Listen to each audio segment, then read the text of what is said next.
What's up, guys? It's Soyberg here, bringing you another Manhunt commentary on Monterrigioni. Today I'm playing with two of my fellow Nighthawks, Hector's Creed and Quantum Fear, and I'm playing with Hector's Creed's friend, Born to Win. And we're playing against three randoms and Tree. I haven't memorized her name. It's a couple numbers after it. She's in the Renegade Assassins, so she's a pretty decent player. But anyway, a lot of people rage quit in this match, and the numbers fluctuate. It goes between 4v3, 4v2, 4v3, 4v4, a bunch of stuff. So really the only reason I'm putting it up is for the tips. Speaking of which, first tip, if your friend gets smoke bombed, always be right outside its radius and be ready for the kill if they run out. So right there, I firecracker in it, and my teammates get them. That's the beauty of firecrackers. And right there, he messes up his free running, and I punish him. So about the smoke bomb thing, mainly you have to practice it a couple times to find out the smoke bomb's actual range, because sometimes you think you'll be out of it, then you're actually in it. But once you do that, you can figure out how far you have to stand away from it, and if they stun your teammate, you get the kill. If they try and run, you get the kill. If they just stand there, your teammate gets the kill. So that's the best thing to do with that. And so right there, Hectress was telling us about how there was an NPC in the little ring where you train in the single player. So that's why I looked back there.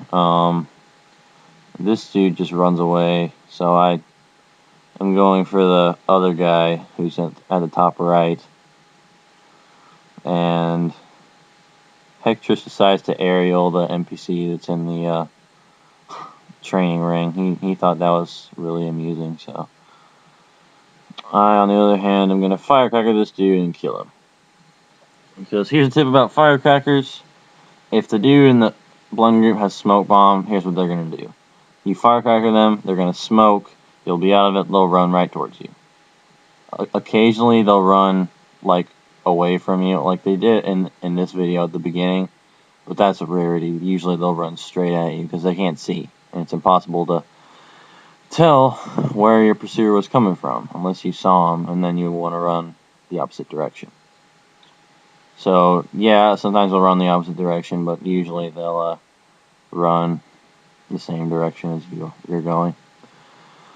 So right there, I, for some reason, thought it was that one. It was on the other side. And again, there's that smoke bomb, but they killed him through his smoke bomb, I guess. And as you can see right now, it's 4v2. Like I said, people are rage quitting. It's going to change. I don't know exactly when, but it's going to change sometime before the end of the video. So right here, once again, I'm going to firecracker, and he's going to run into a wall, and I'm going to kill him. If he hadn't ran into that wall, my teammates would have killed him. So, I mean, that's the thing about firecrackers. Basically, once you use them, they're screwed if you're set up the situation right. And the reason, okay, I get my streak, and the reason I knew it was that one, here's the thing when you look for people in blend groups. If you see them shift, even just a little bit, just like shift to the side and then shift back, that it's a player. It's automatically a player. Yes, some NPCs derp out and do that, yeah, but it's really rare. For the most part, it's a good sign that that's your target if they sort of shift around the blend group. Right there, I was about to get stunned. I had no idea where he was, and then my teammate often smokes him. I probably should let him get that kill, but I was just trying to not get stunned. Hector's Creed gets that kill. We weren't really even on the kills, I'll admit. Me and Born to Win sort of hogged a lot of them. Usually I try and let my teammates get a lot of them, but it just didn't work out. So like right there, I could have gotten that kill, but I let Quantum get it because, I mean, we hadn't let him get any kills, or he really had no chance to, because we were all just running around getting as many kills as possible. And so Tree goes up here, and she has smoke mute, so she's not going to be able to stun us. I firecracker, and then she runs away, and then mutes, and time's up. So as you can see, we weren't really even on the attacking round. Didn't even really do that good of a job in the attacking round. We did a lot better on the defensive round. I'll show, and we'll see how right now. So on Monterrigioni, there's a couple places you need to know on defense. And here we are, 4v2 again. So the villa is one of the main ones, and that is at the very top where Ezio stays in Assassin's Creed 2 and I think ACB. I don't even remember. The church, it is located. Well, you'll be able to know what it is when you see it. I can't really explain the exact location of it, but from our current position, it's at the right side of the map, like in the middle somewhere. So here we're at the villa. The staircase is right in front of where I'm looking at. Not that ring thing, but like above, not above that. After that, at that big staircase at the bottom of those, that's a good defensive spot because you can't get roofed or anything. And that tunnel that we went through the first time, that was decent. That's a decent place. So yeah, those are the good spots. Alright, so as you can see there, once my teammate got killed, I immediately defensive smoked. I don't know why I keep saying offensive smoked. Defensive smoked them so I could get a double stun, or my teammates could get a stun as well. And we are just going to wait up here, and we're just drawing him to us. Ideally, what you want to do is you want to be able to stun lock. And we sort of were able to do that. So right there, Born stuns that one. And we're going to get a little stun lock going, but he desyncs. Now, I didn't need to use mute there. It was just sort of a reflex action. But anyway, we're going to try and stun lock this one. And so Hector's, for some reason, is trying to run away from that guy, and now everyone's dead. And so it didn't really work out, our strategy. And I sort of run up and smoke, which I'm not too good at, honestly. As you can see, sort of failed. And now it's 4v4 again. So we were up there a long time, though. And so now what I said we should do is go to the church.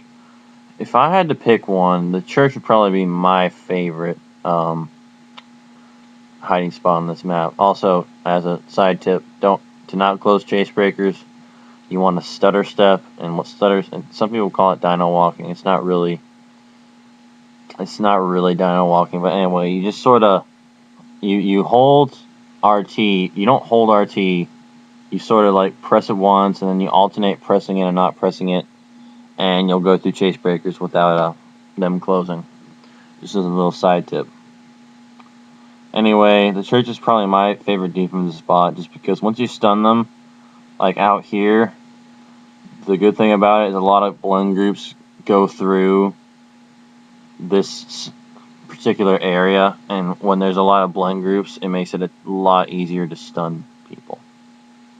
So that guy just kills an NPC who's not even a thief, so I don't really know what he was doing. And now we're starting to stun lock. As you can see, there's that blend group there, and that just makes it really hard to even stun lock. That person runs away and then smokes, sort of clearing some space, but then they get a kill. And 2 kills. And it was actually an offensive smoke, which pretty much screwed the other 2. But me and Quantum are still alive. So we're still stun locking these guys for as much points as we can get. And they both desync. And so we're going to go back into church. So that worked a lot better than the villa. And we're just going to wait for them, because basically what we want to do when you get in the church is hide on both the sides. You can corner stun, sort of like on the San Donato church.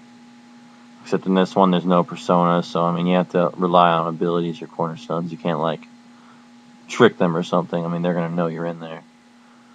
So we're gonna stun lock that guy. He has resistance, and if you have resistance, I'll tell you this right now. If you have resistance and you are playing by yourself and are going alone trying to kill people, you're gonna feed the team points. But if a whole team has resistance, then it makes it really difficult for the other team to stun lock. So if you are going to have resistance, just make sure that more than one person on your team has it. And at least if you are having it, that your teammates are around you. So that was the game. I scored okay. It wasn't incredible, but it was pretty good. And there's how